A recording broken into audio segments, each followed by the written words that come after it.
பார்க்குறதுக்கு அச்சஸில் நம்ம பூமி மாதிரியே இருக்கிற ஒரு எக்ஸோ பிளானட்டை சயின்டிஸ்ட்டுங்க கண்டுபிடிச்சிருக்காங்க. அந்த கிரகத்தில் மலை கடல்கள் மாதிரியான விஷயங்கள் கூட இருக்கிறதுக்கு வாய்ப்பு இருக்குதான். எல்லாத்துக்கும் மேலே அந்த பிளானட் நம்ம பூமி மாதிரியே ஹேபிட்டபிள் ஜோன் சொல்லப்படக்கூடிய கோல்டன் ஆக்ஸ் ஜோன் சொல்லப்படக்கூடிய அந்த இடத்துல இருக்குது. என்னதான் இவ்வளோ விஷயங்கள் இருந்தாலும் அந்த கிரகத்தில் ஒரே ஒரு விஷயம் மட்டும் நம்ம பூமியில் இல்லாத ஒன்று இருக்குது. அதனாலேயே அந்த கிரகத்தில் போய் நம்ம வாழணும் அப்படின்னு நினச்சா எதிர்காலத்தில் மிகப்பெரிய சவாலான விஷயமா இருக்குன்னு சொல்கிறாங்க. அப்படி அந்த கிரகத்தில் இருக்கிற பிரச்சனை என்ன, அந்த கிரகம் எங்கே இருக்குது, அந்த கிரகத்தை எப்படி கண்டுபிடிச்சாங்க, இப்படி எல்லா விஷயத்தை பற்றி தான் இந்த வீடியோவில் நம்ம தெரிஞ்சுக்க போகிறோம். வீடியோக்குள்ள போகிறதுக்கு முன்னாடி நம்ம சேனலுக்கு தான் முதல்ல வந்தீங்கன்னா சேனலை சப்ஸ்கிரைப் பண்ணி பெல் பட்டனை கட்டாயம் பண்ணி வச்சுக்கோங்க. இந்த வீடியோ பார்த்து முடிச்சதுக்கப்புறம் வீடியோக்கு லைக் கொடுக்க மறந்துடாதீங்க.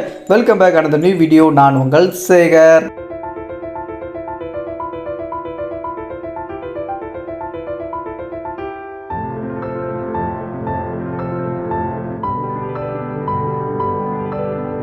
சுமார் நம்ம பூமியிலிருந்து 470 ஒளியாண்டுகள் தொலைவில் இருக்கிற ஒரு நட்சத்திரத்தோடைய பேர் தான் கெப்லர் 438 அப்படின்னு பேர் வைக்கப்பட்டிருக்க ஒரு நட்சத்திரம். இந்த நட்சத்திரம் இருக்கிற லொக்கேஷன் அப்படிங்கிறது லைரா விண்மீன் தொகுதி அப்படின்னு சொல்லப்படுற அந்த கான்ஸ்டலேஷனில் தான் இந்த நட்சத்திரம் அப்படிங்கிறது இருக்கு.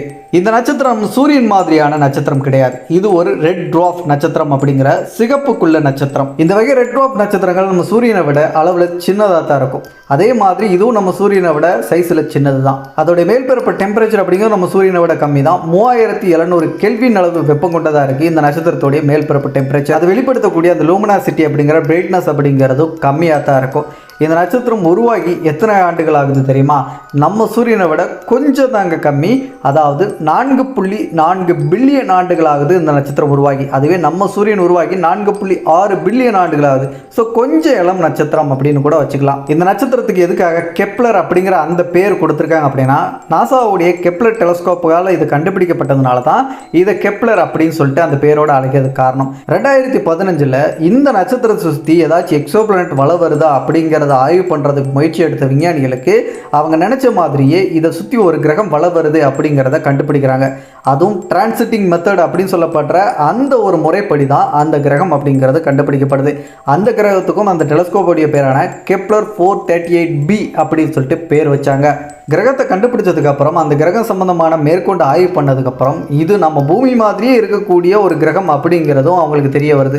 ஆர்வம் இன்னும் அதிகரித்து மேற்கொண்டு ஆய்வுகள் நடத்தப்பட்டதில் அந்த கிரகம் அதோடைய சூரியனுக்கு மிக நெருக்கமாக இருந்து சுற்றி வந்துட்டு இருக்கு அப்படிங்கிறத கண்டுபிடிக்கிறாங்க. ஒரு தடவை அதோடைய நட்சத்திரத்தை முழுசாக சுற்றி வள வர்றதுக்கு பூமியோட நாட்கள் படி வெறும் 35 நாட்கள் மட்டும்தான் எடுத்துக்குது. அதாவது அங்கே நம்ம இருந்தோம்னா 35 நாட்களுக்கு ஒருக்க நம்மளுடைய பர்த்டே கொண்டாடுற மாதிரி இருக்கும். இதை தாண்டி அந்த கிரகத்தோடைய சைஸ் அப்படிங்கிறது நம்ம பூமியை விட 12 மடங்கு அதிகங்க. இது இந்த அளவுக்கு சைஸில் பெருசாக இருக்கிறதுனாலையும் நம்ம பூமி மாதிரியே ஒரு ராக்கி பிளானட் அப்படிங்கிறதுனால இந்த கிரகத்தில் கிராவிட்டி அப்படிங்கிறது நம்ம பூமியை விட கொஞ்சம் அதிகமாக இருக்கும் அப்படின்னு சொல்கிறாங்க. எந்த அளவுக்கு அதிகமாக இருக்குங்கிறது இன்றைக்கு வரைக்கும் ரிசர்ச் போயிட்டு தான் இருக்குது. அதுக்கான ரிசல்ட் அப்படிங்கிறது கிடைக்கல. பட் ஆனால் பூமியை விட கொஞ்சம் அதிகமாக இருக்க வாய்ப்பு இருக்குன்னு சொல்கிறாங்க. இவ்வளோ பெரிய இந்த ராக்கி பிளானட் அதோடைய நட்சத்திரத்தோடைய ஹேபிட்டபிள் ஜோனில் இருக்குது. Habitable zone Goldilocks zone அப்படின்னு சொல்லப்படுறது ரெண்டுமே ஒன்று தான். இந்த இடத்துல தான் நம்மளோட பூமியும் நம்ம சூரிய குடும்பத்தில் இருக்குது. இந்த ஹேபிட்டபிள் ஜோனில் ஒரு கிரகம் இருக்கும் போது அந்த கிரகத்தில் லைஃப் பாசிபிலிட்டி லைஃப் சப்போர்ட் அப்படிங்கிற விஷயம் அதிகமாகவே இருக்கும். இதுக்கு காரணம் அங்கே தண்ணீர் அப்படிங்கிறது இருந்துச்சுன்னா லிக்விட் ஃபார்ம்லே இருக்கிறதுக்கான வாய்ப்பு அதிகமாக இருக்குது. ஏன்னா சூரியனுடைய வெப்பம் கரெக்டான பதத்தில் கிடைக்கும் போது தண்ணீர் உறையாமையும் இருக்கும். அதே நேரத்தில் சூரியனிலிருந்து சரியான தூரத்தில் இருக்கிற காரணத்தினால தண்ணீர் லிக்விட் ஃபார்மில் இருந்தாலும் அதை எவாப்ரேட் ஆகி ஆவியாகி காணாமல் போகாமல் அப்படியே இருக்கும். ஸோ இந்த ஒரு விஷயம் ஒரு லைஃப் சப்போர்ட்டுக்கு ரொம்ப முக்கியமான ஒரு விஷயம். அப்படிங்கிறனால தான் இந்த ஹேபிட்டபிள் ஜோனில் இருக்கக்கூடிய கிரகங்களை ரொம்ப ஆர்வத்தோட சயின்டிஸ்ட்டுகள் ஆராய்ச்சி பண்ணுவாங்க.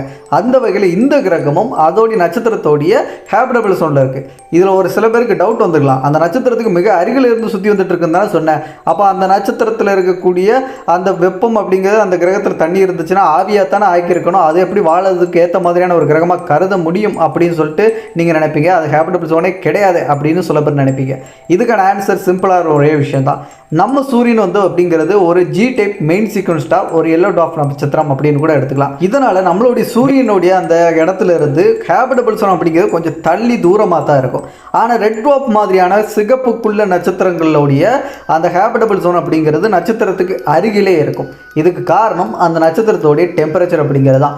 3700 கெல்வின் அளவு வெப்பம் கொண்டது தான் அப்படின்னு நான் சொன்னேன் இல்லையா. அதனால் நம்ம சூரியனை விட வெப்பம் அப்படிங்கிற கம்மியாக இருக்கிற காரணத்தினாலையும் அந்த காரணத்தினால அது பக்கத்திலே ஹேபிட்டபிள் ஜோனில் இருந்தாலும் பெருசாக வந்து நம்ம சூரியன் பக்கத்தில் நம்ம கிரகம் இருந்தால் பாதிப்புக்குள்ளாகிற மாதிரிலாம் இந்த நட்சத்திரத்தை சுற்றி வரக்கூடிய கிரகங்களுக்கு அந்த பாதிப்பு இருக்காது. ஸோ வெப்பம் அப்படிங்கிறது கரெக்டான பதத்திலலாம் கிடைக்காம இந்த கிரகத்துக்கு இருக்கும்.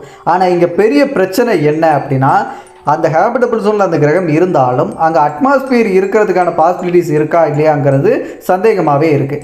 ஏன்னா அந்த கிரகத்தோடைய அந்த நட்சத்திரம் அப்படிங்கிறது ஒரு ரெட் ஆஃப் நட்சத்திரமாக இருந்தாலும் அது அதிகப்படியான ஒரு ரேடியேஷனை வெளிப்படுத்தக்கூடிய சோலார் ஃப்ளாஷ் மாதிரியான ரேடியேஷன்களை வெளிப்படுத்தக்கூடிய ஒரு நட்சத்திரமாக இருக்கும்.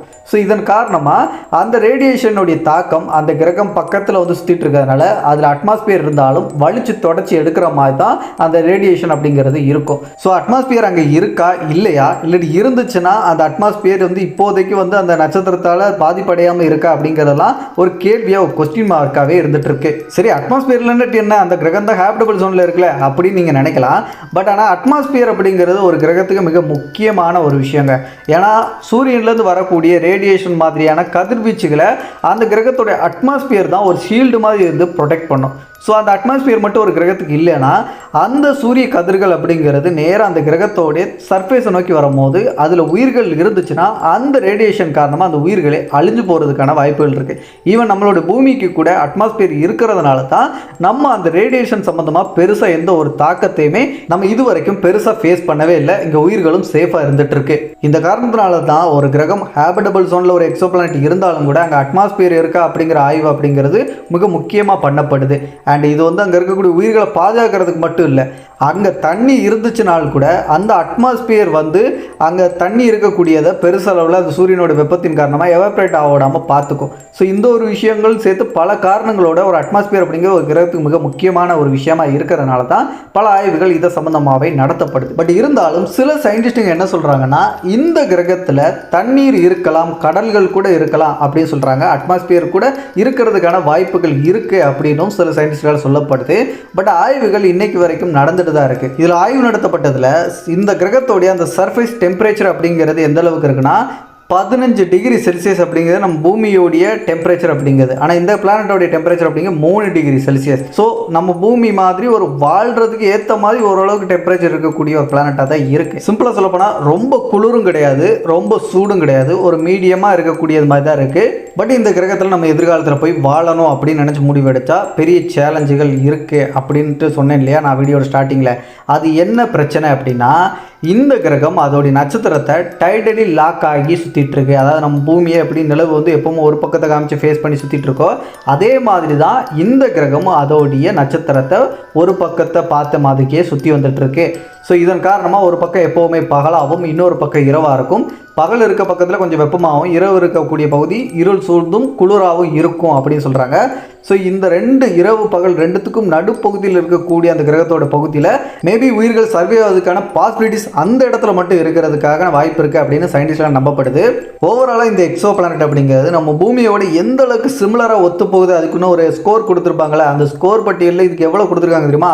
0.88% வந்து இது ஒத்து போதான் பூமியோட சிமிலராக இருக்குது அப்படின்னு சொல்கிறாங்க. 0.88 அப்படிங்கிற நம்பர் கேட்கும்போது சின்னதாக இருக்கமே இருக்கலாம். ஆனால் 1% பூமியோட 1 மடங்கு ஒத்து போகிற மாதிரி இருந்தாலே இது ஒரு பெரிய விஷயம். இது ஆல்மோஸ்ட் அதுக்கு ஈக்குவலாக பக்கத்தில் இருக்குது. ஸோ ரொம்பவும் ஃபேமஸான ரொம்ப முக்கியமான சயின்டிஸ்ட்லாம் ஆய்வு பண்ணக்கூடிய ஒரு எக்ஸோ பிளானட்டாக ஃபியூச்சர் ஹோம்னு சொல்லப்படக்கூடிய ஒரு கிரகங்கள் பட்டியலில் இதுவும் ஒரு கேண்டிடேட்டாக இருக்குது அப்படிங்கிறத என்றைக்குமே மறந்துடாதீங்க. இதை விட ரொம்பவும் ஃபேமஸான பிளானட்டுகள்லாம் இருக்குது. ஃபார் எக்ஸாம்பிள் K2-18b அப்படிங்கிற மாதிரியான கிரகங்கள்லாம் நம்ம பூமியோட ரொம்ப சிமிலராக இருக்கும். இதை விட அந்த எக்ஸோ பிளானட்டை பற்றி ஆல்ரெடி நம்ம நிறைய வீடியோஸ் மேக் பண்ணியிருக்கோம் நம்ம சேனலில். நேராக நீங்கள் சர்ச் பாக்ஸில் போயிட்டு K2-18b சேகர் விஷன் அப்படின்னு சொல்லிட்டு சர்ச் பண்ணிங்கன்னா உங்களுக்கு நம்ம சேனலில் போடக்கூடிய வீடியோஸ் எல்லாத்தையுமே ஷோ ஆகும். ஸோ அதில் நீங்கள் பார்த்து தெரிஞ்சுக்கலாம் அந்த பிளானட்டை பற்றி. ஓவராலாக இந்த கிரகம் ஃபியூச்சரில் நம்ம ஆளக்கூடிய வீடாக இருக்குமா இருக்காதா அப்படின்னு சொல்லிட்டு உங்களோட ஒப்பீனியன் என்ன அப்படிங்கிறத மறக்காமல் கமெண்ட் லீவ் பண்ணுங்கள். அண்ட் இதே மாதிரி தொடர்ந்து விண்வெளி சார்ந்த நிறைய தகவல்களை தமிழ் தெரிஞ்சுக்கிறதுக்கு நம்ம சேனலை இன்னும் கூட சப்ஸ்கிரைப் பண்ணலாம். ஜஸ்ட் சப்ஸ்கிரைப் பண்ணி பெல் நோட்டிஃபிகேஷன் கரெக்டாக பண்ணிச்சுக்கோங்க. அப்போ தான் நான் போடக்கூடிய வீடியோஸ் எல்லாத்தையுமே தவறாமல் நீங்கள் பார்க்க முடியும். ஒவ்வொரு வீடியோ பார்க்கும்போது வீடியோக்கு லைக் கொடுத்துருங்க நண்பா. நீங்கள் கொடுக்க லைக் மூலமாக தான் எனக்கு அடுத்தடுத்த வீடியோஸ் போட்டிருக்கும், மோட்டிவாக இருக்கும். மறக்காமல் அதை பண்ணிடுங்க. நெக்ஸ்ட் ஒரு சூப்பரான தகவலோடு நான் உங்களை சந்திக்கும் வரை நான் உங்கள் சேகர். பாய் பாய்.